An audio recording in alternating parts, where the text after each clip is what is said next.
Why have we produced a report in the second week of October focused on electricity security in the UK?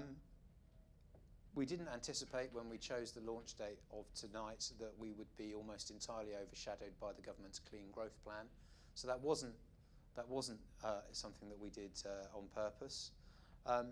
What we did anticipate, which will probably come out next week, is that National Grid, the system operator, will produce its winter outlook report, which talks about expected power stations on the system and anticipated capacity available.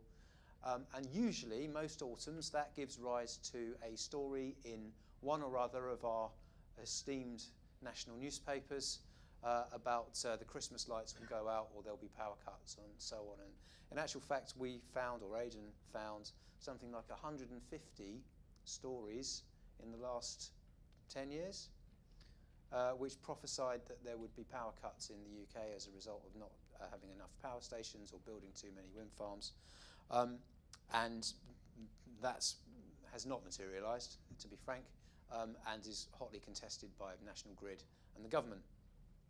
So in the light of all of that, what we wanted to do was produce a report which would set the facts as they are and explain what the situation is with regards to security of supply.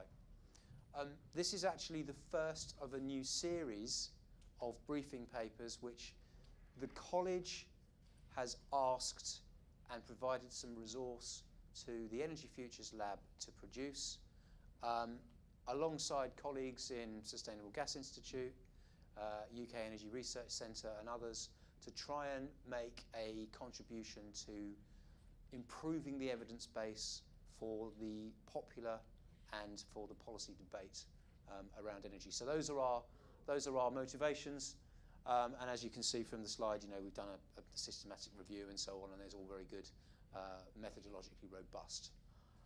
I will hand over to the main author, Aidan, who's going to take you through a few of the details of the report.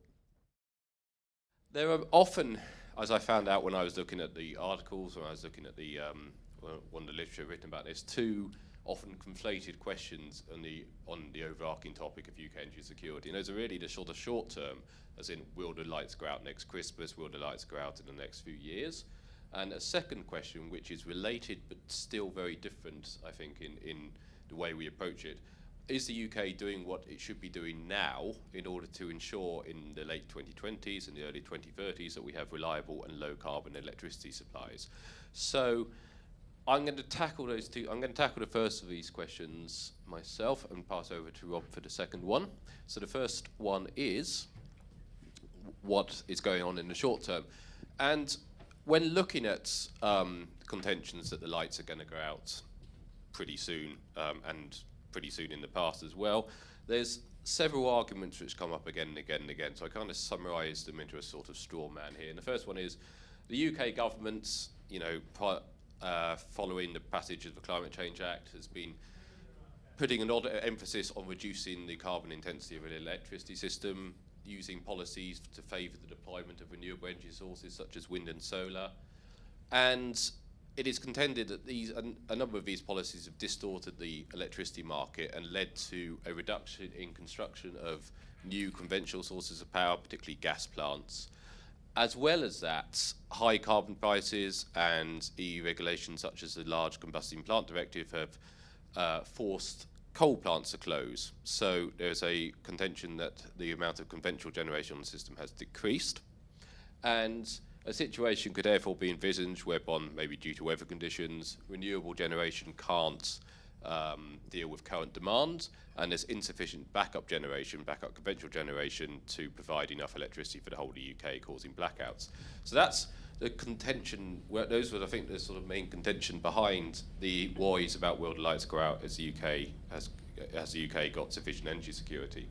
So this is a graph taken from our colleague at Imperial, Ian Staffel, and his Electric Insights website, looking at the weekly averages of generation in the UK from 2009 up to the latter half of 2016. And I think the first important thing when you're actually looking at how the supply and demand mix has evolved is that total electricity peak demand, these peaks, these winter peaks here, has actually decreased somewhat from 2009 to 2016. So Britain's electricity peak demand is not increasing; it's actually slightly decreased, and by about 500 megawatts or so, by about 5,000 megawatts or so, 5 gigawatts. And there's some theories about this. I think a combination of energy efficiency policies, such as more efficient light bulbs and appliances, coupled with the fact we've had some remarkably mild winters over the last few years, have meant that the UK is actually on a sort of slightly downward spiral when it comes to peak demand. So the actual generation mix has actually changed pretty radically over the last 8 years as well. So in 2009, it was mostly nuclear, this green line, gas and coal. So with only a very small amount of wind and solar. And by 2016, we are seeing the development of a more diverse mix. We're seeing interconnection with Europe, the purple line. We're seeing large amounts of biomass, chiefly from Drax, which is converted to biomass from coal. And we're seeing a lot less coal on the system. Coal use has decreased almost to zero, not quite to zero, but we have been seeing coal-free days and periods of time in the UK system, and this has been kind of made up by an increase in gas generation, which is pretty similar to the maximum we saw back in 2010, as well as I said, the increase in interconnection, increase in biomass, and an increase in wind and solar. So that is the state of the UK's generation system. We're still producing a large amount of power, but it has changed somewhat to where it is coming from, and it's substantially lower carbon than before, as we talk about later. So, when we talk about energy security, electricity security, this is where it begins to get a bit more complex, because electricity security metrics are somewhat confusing in places. The simplest metric is the derated capacity margin. So the capacity margin is simply the excess of installed generation capacity over peak demand. And derated just simply means that it's been averaged out to the actual amount of electricity we expect it to produce. For example, a wind farm might be a 35% capacity margin, derated, whereas a conventional plant may be about 85% as it will go off, and maintenance about 15% at a time, either scheduled or unscheduled. So this is fine, but what the capacity margin does is simply take bulk generation from sources and measures it against bulk demand. If you look at the top, you can see transmission demand, which is the metric National Grid has been using up to this year. What it does is it looks at the margin of transmission-connected generation against transmission-connected demand and ignores demand met by distributed generation. So that's wind and solar plants connected to the electricity distribution system, which is okay if you don't have a large amount of that energy available. But in recent years, we've been getting a far larger amount of distribution-connected wind and solar entering the system. And this margin is becoming increasingly unreliable as a method to actually work out what the capacity margin is on the system. So as of 2017, National Grid is moving to a different and actually incompatible metric, so we can't compare back, called underlying demand, which uses the margin between total underlying demand and total generation, including distributed generation. So that's an important thing to bear in mind when we look at the margins on the next slide. Now, a useful and slightly more sophisticated metric is the loss of load expectation, which has been used by engineers for a considerable amount of time, but has been adopted as a reliability standard by the UK government since 2014. Now, the loss of load expectation is simply the probability that the expected demand of a system will exceed the available supply at a certain hour.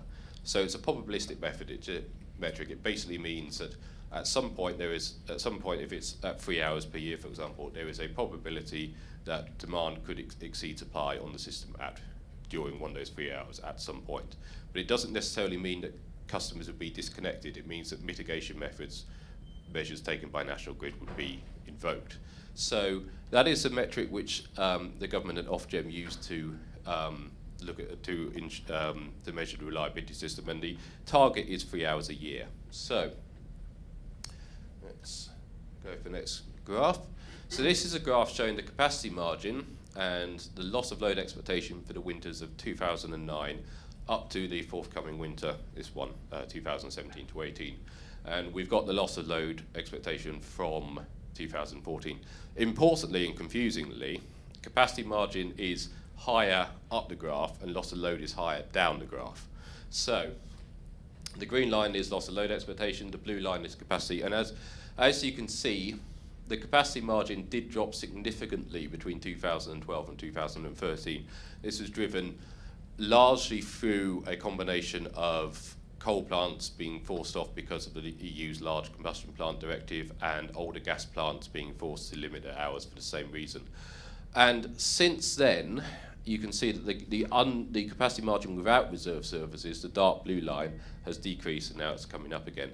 So what happened in 2013-14 is that the government, the regulator and National Grid thought we need to get some more reserve on the system. So they implemented a series of reserve plans, including the supplemental balancing reserve, which is a reserve service which basically paid some of the older plants to stay available to the system so they wouldn't be mothballed or deconstructed and able to generate if necessary. So they wouldn't be normally generating, but they'd be able to generate if we did actually have a generation issue.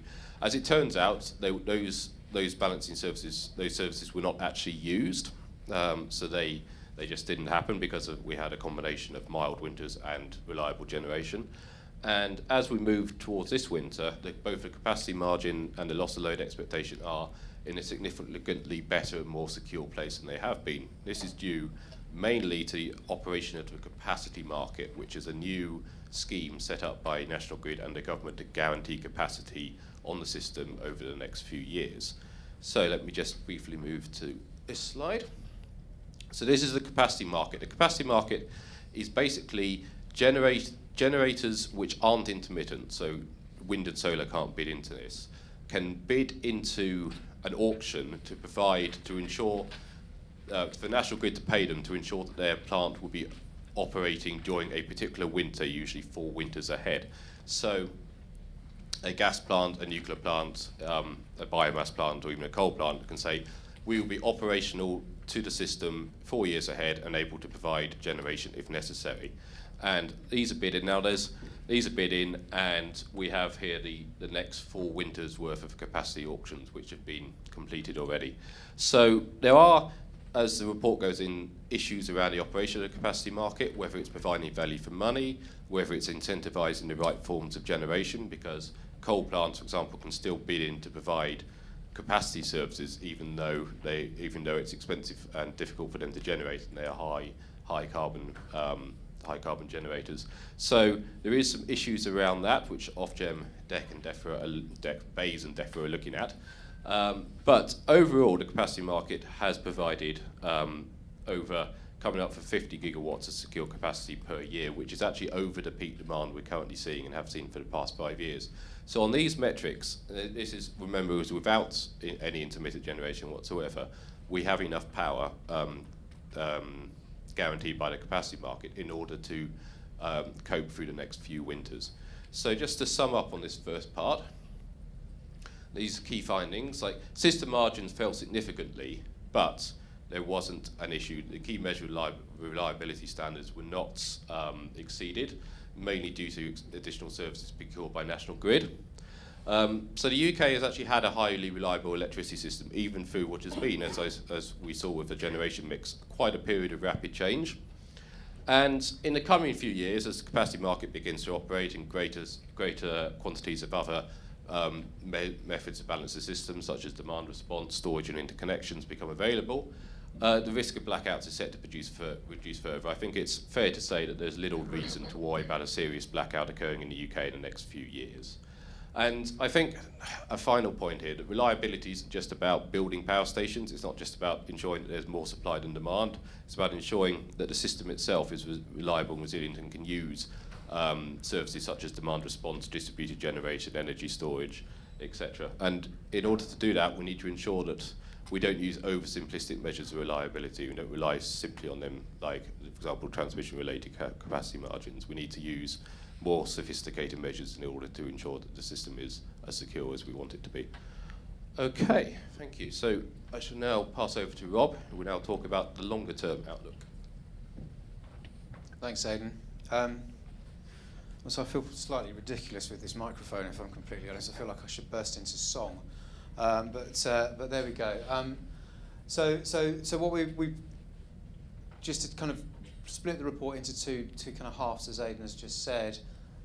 So whilst we have a fairly relaxed view, I think it's fair to say, of the risks of any kind of like significant security of supply shortfall over the coming decade, over the coming few years, we also looked out in the report over a longer period of time, out to around into the mid-2020s and 2030 or so. So I think the first thing that is quite interesting to try to provide in order to think about the next 10 or 15 years is actually to provide a historical view of what has happened to the power system over the last several decades, in fact. So I'm not quite sure how well that kind of, how visible that is from the back of the room. But each of the dots, so you've got a timeline that runs from 1950 until now. And each of the different coloured dots is the different colours, as you can see, represent the different types of power station which we've got operational on the system at the moment. So I would stress that what you can see are power stations that still exist. So let's see if I can make this thing work. These are our old hydro stations, mainly in Scotland. These black dots here are the coal-fired power stations that are still operational.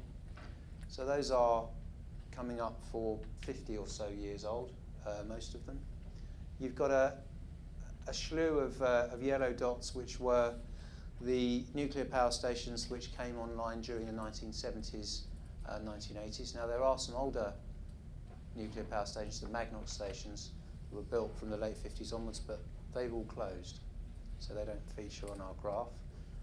You can see the dash for gas, all of these red dots that were power stations that were built from around about the mid-1990s onwards. And then you can see some of the newer renewables, mainly wind farms and some solar, which have been constructed during the 2000s. And the scale on the vertical axis is how big each one of those individual units are. So much larger coal-fired power stations, generally rather smaller individual wind farms. So why does that matter? Well, the first reason that matters is because a considerable number of those power stations are quite old.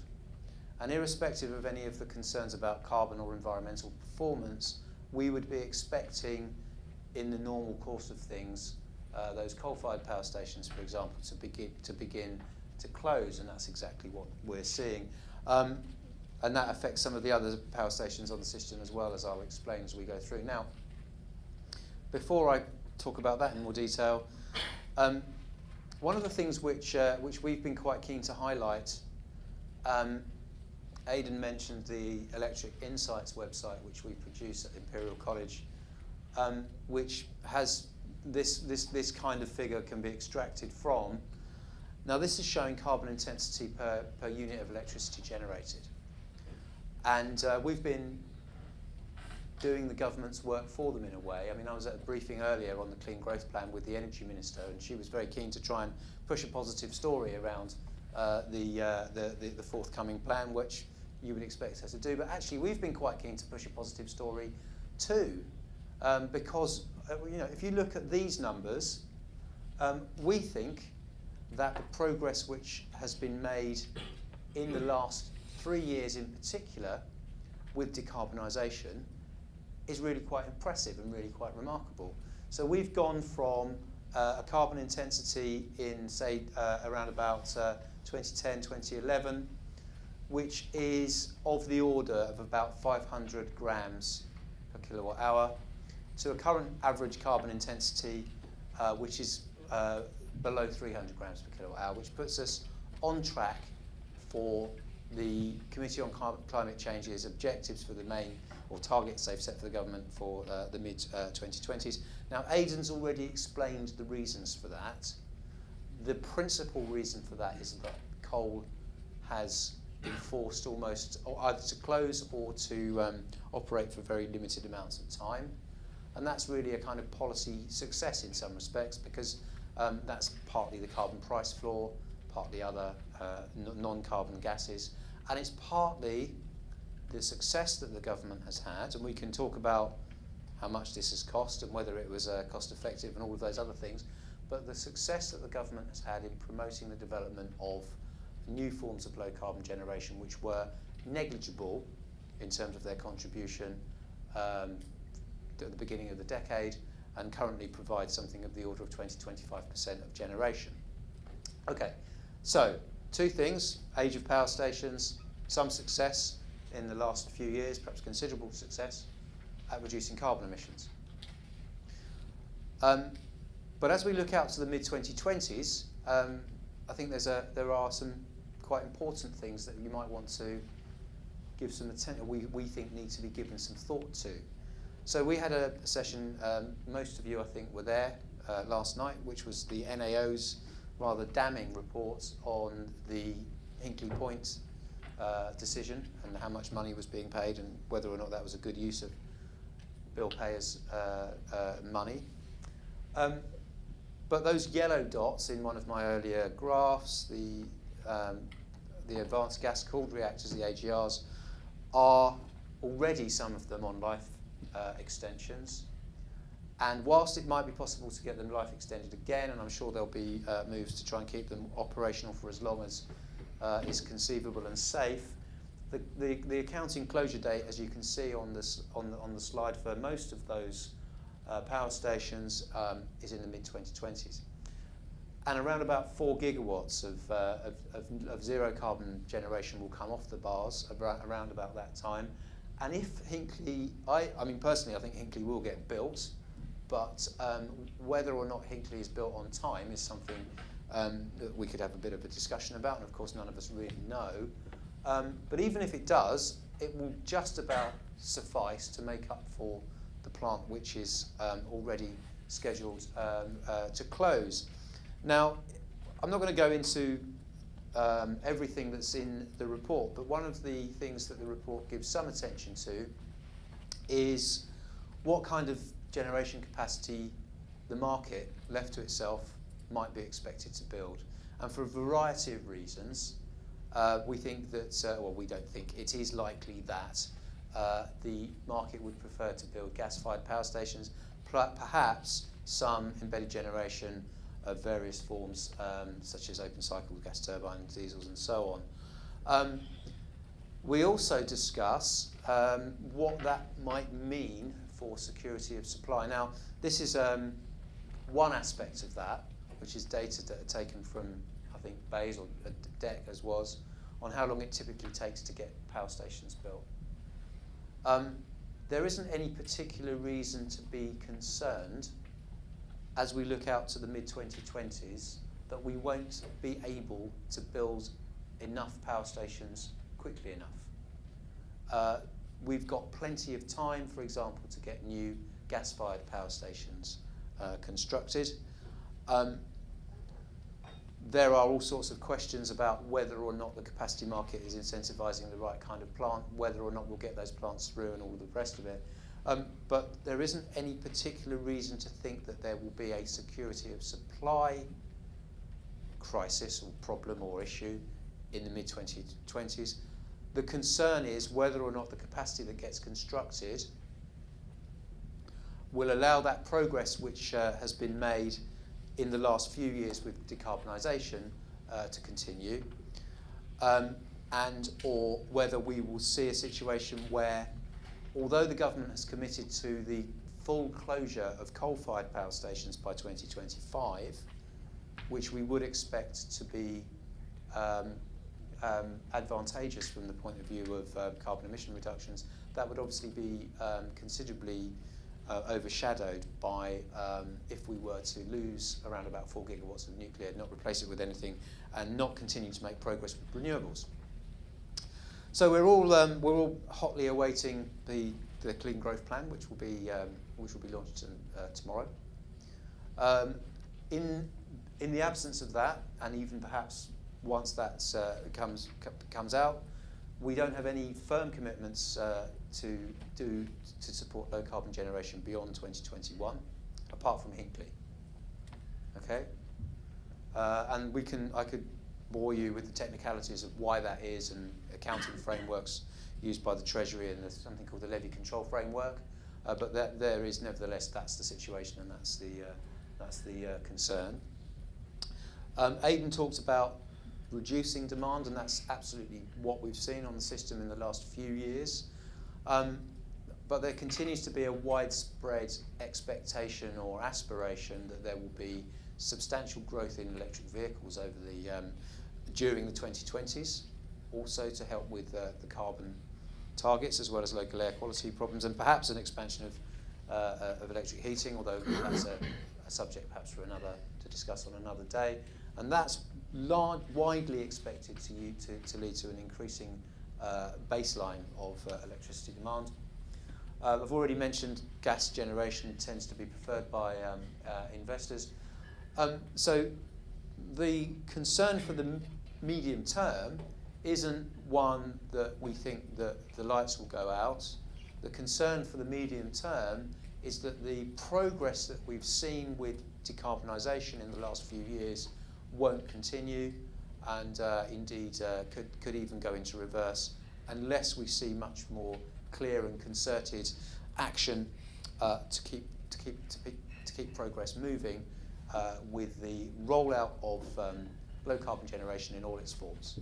And we can discuss which form it should take or how much that should cost perhaps in questions. Okay, so this is our last slide. These are the overall conclusions from the report. So we've seen a very profound change in the generation mix in Britain over the last, particularly over the last 5 years or so. We've moved from large power stations connected to the high voltage transmission grid, and roughly a split between gas, coal and nuclear, to a more diverse picture, and not just more diverse, but connected at a different point in the electricity system, connected to distribution, more generation connected to distribution networks. Certainly, those headlines have some. There's nothing. It's not as if nothing lies behind those fears of the lights going out this Christmas, because the traditional measure of reliability, which is the margin between transmission connected capacity and demand on the transmission network, really did fall quite significantly between 2010 and 2014. And as Aidan explained, National Grid, the system operator, procured a range of enhanced reserve services, which kept the system margin above critical levels.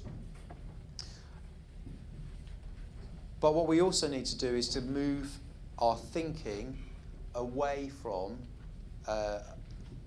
what was a perfectly adequate, simplified representation of reliability in the old world of really all of our generation coming from large power stations, so that's the capacity margin, derated or otherwise, to more meaningful measures of reliability, such as loss of load expectation, and a more sophisticated understanding of what's needed to keep the system secure and reliable, which is not just about having a capacity margin across peak, it's also about flexibility, it's about ramping rates, it's about response on the system, it's about synthetic inertia and a whole bunch of other things. So just to wrap up and conclude, headlines notwithstanding, the system's held up pretty well over the last few years despite the reduction in margin. Fears of imminent power cuts are not well founded, at least not because we don't have enough generation capacity. We will still have power cuts. We're not suggesting there will never be another power cuts. Power cuts are almost always caused by failure in the distribution network due to storm damage or to kind of extreme events like a common mode fault in a whole bunch of power stations all at once. It's not, you can never have 100% reliable. It's not Imperial College. I'm not standing up saying there will never be another power cut. We're simply saying that by the key measures of reliability, we don't think there is any cause for immediate concern. But what we do think there is cause for concern about, and this very much speaks to the government's agenda, tomorrow and with the Clean Growth Plan and so on, is that we don't see yet enough clarity over what the government would like to achieve during the 2020s in terms of maintaining progress with decarbonisation. Okay, so that's it. We're very happy to take to go into it in more detail and take some questions. Please wait for the microphone and please say who you are if you have a question to ask of us.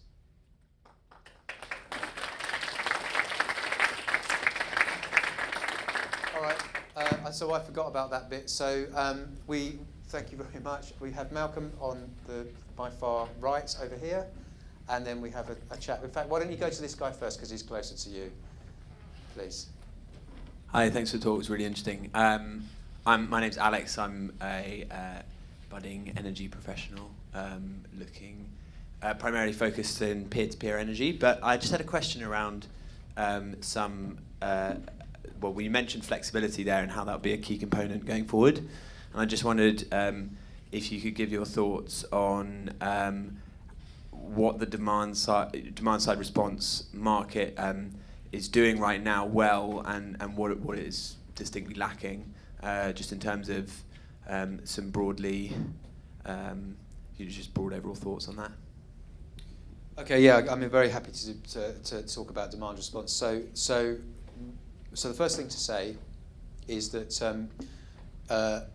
the world where every consumer is actively engaged in a very dynamic time of use, price, smart system, people's fridges being switched off because there's a frequency response, that world is still some way off if we ever get to it. And we've done another piece of work, or several pieces of work actually, on the the smaller scale consumers' engagement with demand response, what the international evidence base suggests about that, what we can take from that for policy. And without going into enormous kind of length on that, I mean, one of the things that I take from that is that we should be quite cautious about what is realistic to expect in terms of participation and response rates, particularly from small commercial or domestic consumers. And that some of the sort of scenario modelling exercises around the future of the energy system might be making rather heroic assumptions about what might be achieved through demand-side response. And that most of the experience internationally has actually been of where domestic consumers are involved, has been of quite crude and quite static. So fixed time of day pricing or critical peak rebates and these kinds of things. Now that's not to say there isn't a huge amount of potential for demand response, but I think that the materiality of that demand response will be a function of growing shares of electric vehicles and growing shares of electric heating, because that gives you a more material load per customer that you might have potentially more control over without disrupting their lives, and therefore a more material role to play in energy markets in the future. Now, I do know that there are sort of some clever aggregators out there like OVO and others and Origami that are playing around with a kind of intermediate level of consumer and doing some clever things where they're offering different, stacking value, offering different system services and so on. That's all very exciting. I'm sure that there's a role for that to expand perhaps sooner, but it at the moment remains relatively marginal in terms of its contribution to running the system. Sorry, good.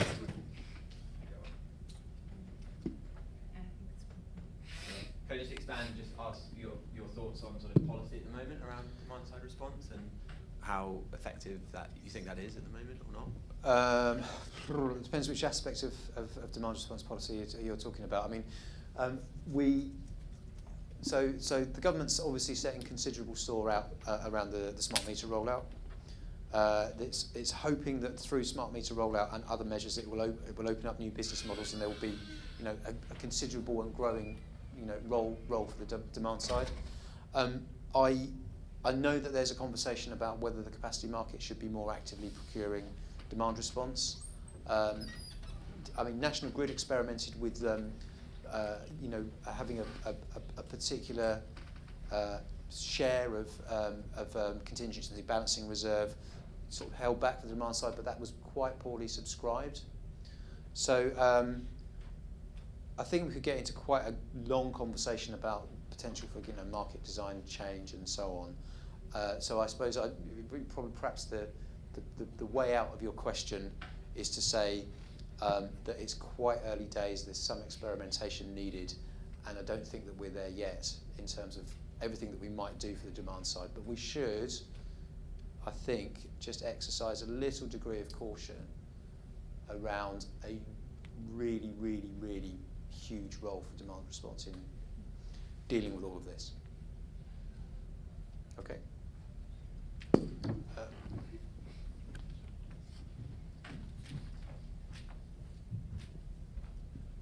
Hi, I'm Malcolm Grimston. I'm an honorary fellow at the Centre for Environmental Policy and Technology. Really good and fascinating stuff. Last year I published some work I did for the Open University on the situation in Japan post the tsunami, whereas as everyone will know, over the course of the year subsequent to the earthquake and tsunami, all of the nuclear plants were turned off, and in effect, with a couple of exceptions, have been off ever since. And that was 30% of generation in the year before the earthquake.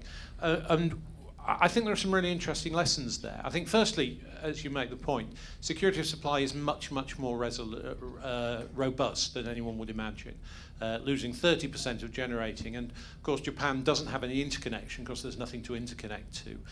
Even the two halves of Japan have different energy frequencies, so they can't even interconnect between the west and the east of the islands. And yet, despite all of that, the security has been maintained for the over 5 years, 6 years now since the accident.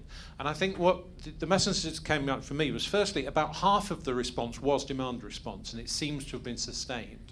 People are now altering and seem sustainably to have altered their air conditioning, their fridges and the like.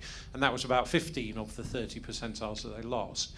And the other half of it was from alternative fuels that involved pressing peaking capacity into being used for base load. It involved loads and loads of dirty old diesel things that people have forgotten about being rediscovered and put onto the grid. And part of what's happened since then is that their old plant, which was being used now more intensively, has started cracking up, and there's a problem with that. But they are building a huge amount more coal capacity in particular. They haven't really got great renewable alternatives, although they are developing their renewables. But I think the lessons that really came out of it for me was the trilemma on energy is not a brotherhood of equals. The environmental commitments, which were a 25% reduction in carbon emissions, simply overnight would change to a 3% increase target, with hardly any complaint even from the environmental movement. So your environment goes first, your cost goes second. They ended up in a balance of payments deficit for the first time in over 30 years. The fuel cost doubled of their electricity, but they paid that. But the security of supply is the one that they would protect under absolutely all circumstances. And there is comparative evidence from similar crises elsewhere. There's not been a sustained one like Japan, which gives us much evidence. So I think you're quite right. In the short term, the threat on security it should not be overestimated. But unless we get long-term security sorted, then the carbon commitment, I think, would disappear very, very rapidly. Already there are bits of our political establishment that's very unconvinced by politics. And I think these comparative things are really quite interesting. I think there's one just very final comment. I think we're in a fascinating position where, on the one hand, as you've said, we need capacity payments because the dispatchable generators cannot make enough money with renewables coming onto the system. And at the same time, we've just put a cap on energy. And it seems to me that is the biggest threat to security of supply we've got at the moment, is government saying to companies and foreign governments, we want you to invest a huge amount in capacity, but we are telling you, if you actually do that and start making any serious money, we're going to prevent you from making a reasonable rate of return, despite the fact that we're also having to pay you not to shut down your plants that you're not making any money out of. And I think this complete ignorance in the political establishment of what we're talking about until unless we get storage going, is itself a real threat that might be worth looking into. I'll treat all of that as rhetorical, Malcolm. And perhaps we should invite you back to give us a seminar on the Japanese experience. It sounds absolutely fascinating. Tempted though I am to get drawn into a conversation about retail price caps and the wisdom or not thereof, I'm going to resist. I'm going to resist that temptation and see whether we've got any. So we've got a question just down here. Thank you. Hello, Patrick Agar from Lambert Energy Advisory. Is it on? Yeah, I think it should. It is okay. on. Okay, good. You mentioned earlier and discussed about how the standards and approach to system integrity were changing from a sort of simple capacity transmission-based approach towards a loss of load expectation-based approach, and then towards a total demand, including distributors as well as transmission generation. What are your views, especially given the increased role of demand-side response in both policy and in the capacity markets, of the current discussion and emergence of the idea of using value of load loss and integrating that with loss of load expectation calculations to produce a sort of blended mixture of to sort of consciously evaluate the trade-off between cost and security of supply? I don't know whether either of my two co-authors want to come in on that. I mean, Aidan, I don't know if you've got anything. I mean, all I would say is that historically, the way that the equation has been set up is that they effectively assume that the value of lost load is extremely high or infinite, and that disconnections are, an absolute last resort unless a large customer has contracted for that. I don't have a kind of academic evidence-based answer to your question. My instinctive reaction to the question is that whilst that might be a perfectly reasonable conversation to be having in a room full of energy economists or in a slightly abstract and conceptual forum, I would not. Well, I'll give you an anecdotal answer. So I was at the Economists Energy Conference. I can't remember when it was, probably 2-3 years ago, and so it must have been under the coalition, because Ed Davey happily bounced in saying that there was going to be an enhanced role for the demand side in and how much it was going to be smarter and it would be cheaper because there would be these industrial customers that were prepared to enter into demand response contracts. Emily Gosden, as journalist at that time, was writing in the Telegraph. The headline the next day was that there was a return to energy rationing in Britain. So I think it would be how it played out and what the kind of the popular perception of it was, rather than the more nuanced kind of version that you've just described. I mean, DSR is already a good example of rebranding a similar effective concept. Yes. I mean, I think obviously in an ideal world, what we would have is very well informed consumers, or we would have market participants acting on their behalf who were able to reveal preferences about greater or lesser degrees of inconvenience in order to reflect the value of energy in real time, electricity in real time. I think we're some way away from that.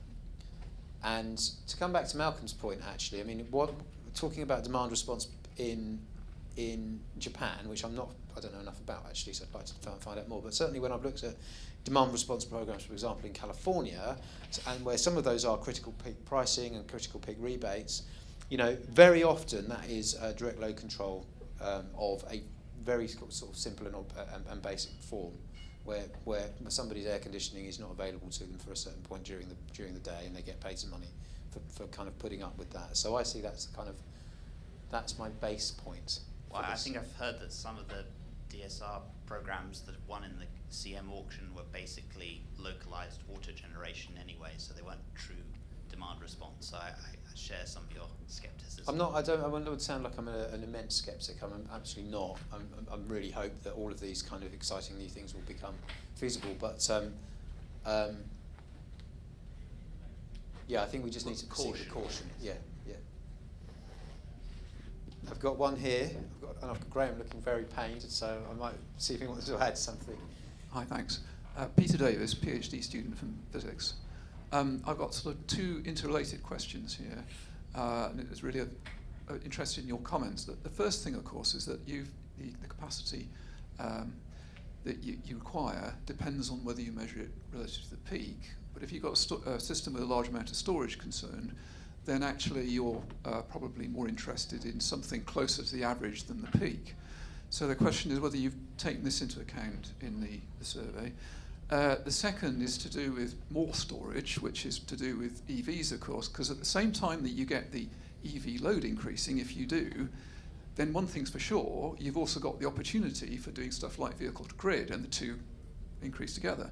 I mean, Nissan and OVO seem to be very interested in this, and one of their documents one of their press releases I was reading today was saying that if all of the UK went to EVs, then the amount of generation available is 320 gigawatts, which is enough for UK, France and Germany combined.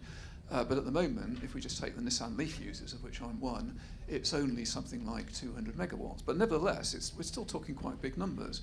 So the question is whether you've tried to factor any of this in. I mean, clearly, you can't guarantee these things are going to happen, but I mean, you can have an if A, then we do this, if B, then we do this, with some sort of plan C, which sort of falls back to OCGT or something. Have you thought about these things? I mean, we've certainly are aware and understand all of the points that you're making and have thought about these things. They do not feature in this particular briefing paper, which is a fairly short and time-constrained piece of work. I don't know. I'm conscious that I'm doing all the talking, so if you want to add anything. Yeah, relating to the first question about the peak, if we calculate the margins regarding the peak or the average, then we're talking about extreme situations right here. So we're talking about loss of load. Okay, so this would only exist in a peak. So we want to have the capacity margin and levels for the capacity margins in that case. So there is also the operational capacity margin, what we call operational margin, which is throughout the year an average, and that's also useful for the system operator. But when we are talking about the capacity that we will need in the future, we have to compare it to the peak and the expected peak. As far as the EVs, that's part of the demand side response. That's an increasing thing, consideration in future. Still, it's not being evaluated that much, but in the future it will play storage in general, and the electric vehicles will play a much bigger role, and definitely will be integrated in the demand side response actions.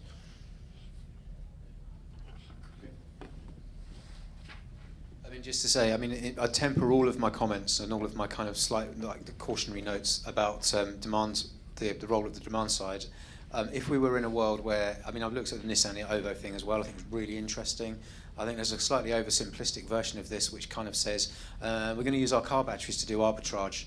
So we're going to start charging our batteries when electricity is cheap, and then we're going to be selling back to the grid as soon as electricity gets expensive. And oh my God, that's no good, because everyone will be wanting to drive home at 5 o'clock on a dark night in January. And how can that work?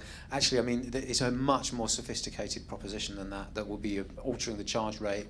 It could be optimizing the battery life. One assumes that Nissan, as the warranty holder for the batteries, has thought through how this might actually even be an opportunity to improve the cycling and the charge sort of management of those vehicles. They might be offering different ancillary services offerings into the market, which may or may not, as Adrian said, some of these the contingency balancing reserves, for example, that National Grid tendered for in the last 3 years were never used. But there are a whole bunch of other ancillary services that it's possible that storage or demand side might bid for, which might be very short duration, and again, not necessarily used. So I think, yes, the world would change if we had a large penetration of electric vehicles. We have 2 questions. So there's a guy here, and then there's a guy at the back of the room. And can I just get a sense, because we could wrap at around 7. So I get a sense if there's anyone else waiting to come in after those 2? Graham, okay, fine. So we've got 3 people. Yes, sir, please. My name is Alfred Kumar. I'm an electrical engineer. I work with Transport for London. Your presentation, you mentioned that EU regulations are forcing coal power plants to close. And the elephant in the country is Brexit. Do you anticipate that to stop after the UK leave the European Union? I think probably not. The UK as itself, domestically, we've had a target to close all coal power plants in the UK by 2025, and that won't be affected by Brexit. So I think coal is basically on the way out. Certainly coal without any carbon capture and storage is on the way out in the UK. But I think economically it doesn't really work, especially with the carbon price floor, which once again is a UK domestic policy. It's just too expensive to run and pay that carbon price.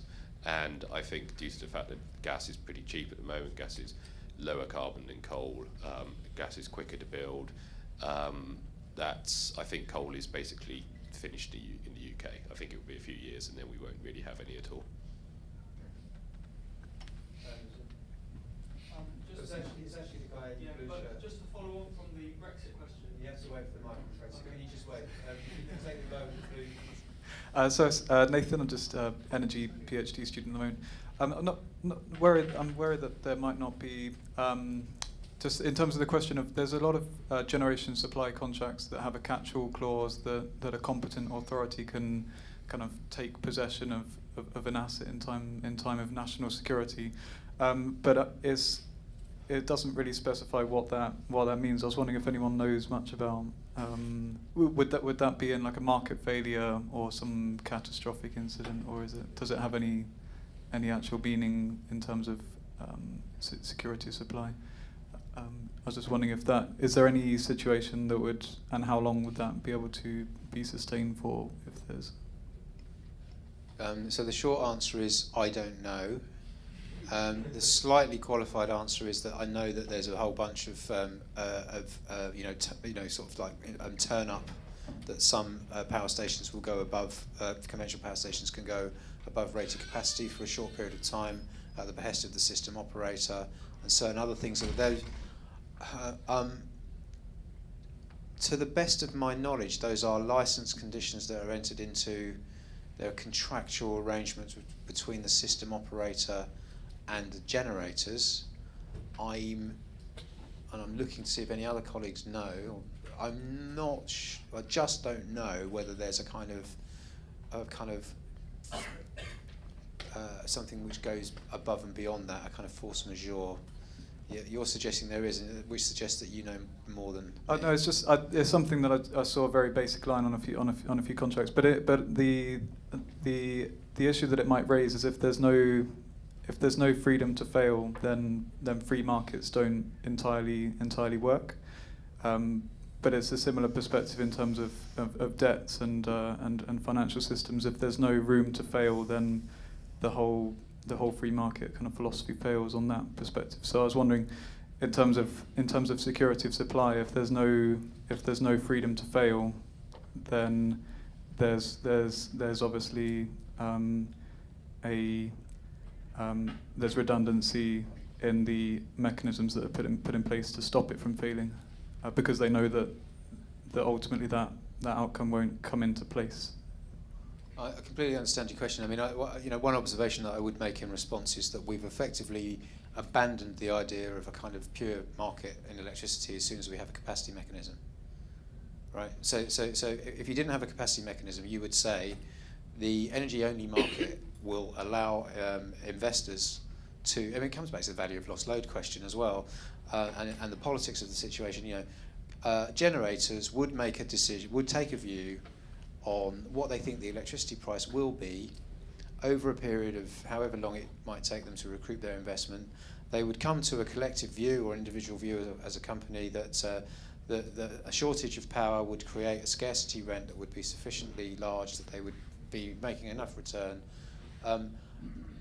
We can have a long conversation about capacity mechanisms, the goods and the bads thereof, and it's rough split around the world between countries that have them and countries that don't have them. But as soon as you have one, you've effectively said that we don't trust this particular market to operate by itself. There's something special about it that means that we have to do something additional, and that we want to actually procure power stations rather than allowing consumers to buy electricity and generators to choose which power stations to build in order to provide for that. So I think, yeah, we could have a longer conversation around it. It's an interesting question. I'm not sure that the technicality that you refer to would be sufficient in and of itself to prevent a bunch of power stations closing and the market not really operating to ensure that enough new capacity or alternative provision was provided. If those power station owners decided to close those plants, they will be gone from the system, and we have already seen, many gigawatts of plants removed for various reasons. Interesting, but I think in the interest of time, I am going to move on. There was a guy that was kind of interrupted, so sorry about that. No worries. I've got a hand coming up here. As soon as I say we're going to close, everyone starts putting their hands up. It's what always happens, but yes, please. So I just wanted to follow on from your question about what will happen after Brexit. Will that affect the ability for the UK to connect to the European grids?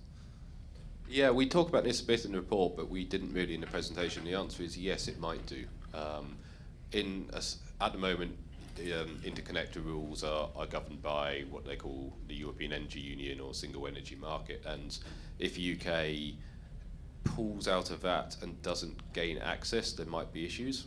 I suspect there would have to be a series of bespoke agreements done between the UK and the EU at that point. So the answer is yes, especially because there is fairly ambitious interconnector expansion plans, more to France, more to the Netherlands, some to Norway, which would be affected, maybe the financing be affected, they may be riskier, they may not be able to go ahead. So the answer is yes, it does increase uncertainty. We don't know what's going to be the outcome yet, but it could be an issue. So I think next in line was Graham, who sat there. Has your question gone away?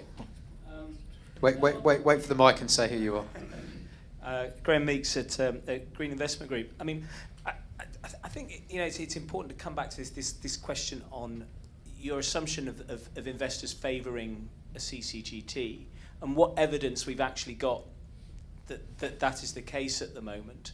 And I mean, it is linked back to your question about what your assumption is of the future, but we're not seeing that investment actually happening for the very reasons that you describe.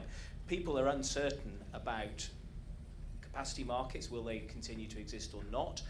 What's the carbon price going to be is the biggest element of that, because that really changes your economics. So I guess the question is how can we actually prove that point out? Because I don't see it actually happening in the market at the present day. The only things that are getting built, as we know, are the things where people have actually managed to get price risk taken out of their of the investment outlook. Apart from, as you say, very small embedded type capacity, which is sufficiently taking other value from elsewhere. Yeah, I'd take that slightly as rhetorical as well, because I mean I do agree with you, and just to kind of there's a slightly more nuanced position that we take in the report, which is not to say that the market will build gas, so everything will be okay. It's to say there's no sort of prima facie problem with building enough capacity by the mid-2020s to ensure the lights don't go out. The market would be more likely to build gas than anything else left to itself. But I completely agree that it's not building anything apart from the things that you've said at the moment. We had a hand which is in the middle, so it could be either of you, but that's great. Thanks very much. James Johnson, I work for BP. My question is, what policies do you think we need to deliver the decarbonisation plan in this country? Okay. Just a little cute question for the end there. So I mean, I think that well, first of all, we do need to get clarity over what the carbon price will be through the 2020s, because that will affect investment decisions without a question of a doubt. And I have some insight into an expectation that I think there will be some mention of that tomorrow. What I would be looking for, perhaps not tomorrow, but through the budget and over the next period, is some clarity around whether or not we will have a budget available for contracts for difference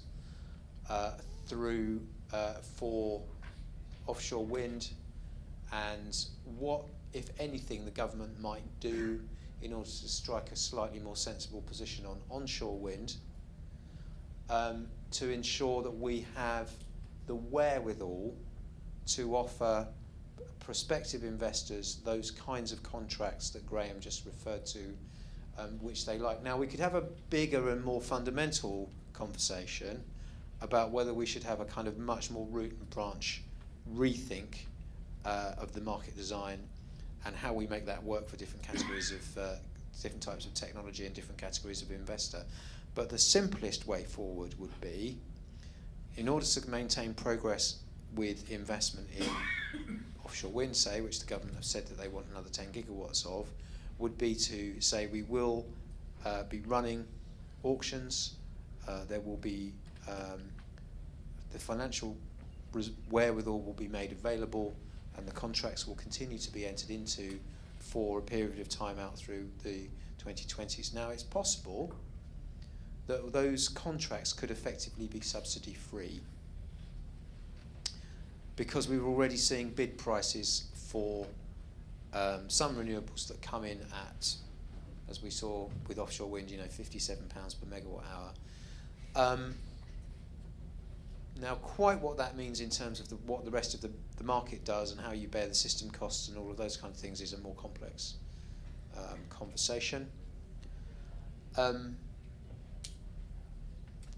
The government signalled, well, Claire Perry, the Energy Minister, signalled recently that they have they're taking a second look at CCS. So it would be interesting to see what they announce on CCS tomorrow, and whether at what point they begin to get serious about that. And by that, what I don't mean is that I think they should put another £1 billion into a demonstration project, because, well, A, I can tell you for sure that they won't. But B, I think the real question is around the institutional and governance arrangements for the infrastructure that would be required to deliver CCS. So that's pipeline and repository arrangements. And I'm just going to duck the question as regards new nuclear, because it's an incredibly difficult question to answer. I mean, I think Hinkley will go ahead. It's possible we'll get another couple of PWRs. I think they will continue to look like quite bad value, particularly if they're under the sort of financial arrangements that we see at the moment. And I simply don't know whether I believe we will ever get some kind of more fundamental, radically different sort of reactor design that comes through and proves very cheap, like small modular reactors or something. Is that enough? There's lots of other things we need to do as well, like energy efficiency and transport, but that's it for electricity. Now I feel a kind of natural conclusion followed by a glass of wine coming on. I don't know about the rest of you. Is there anything that you want to add at the end? No? I've hogged the questions a bit. I didn't mean to do that. Great questions. Thanks very much. I hope you've enjoyed this. Thanks very much for coming.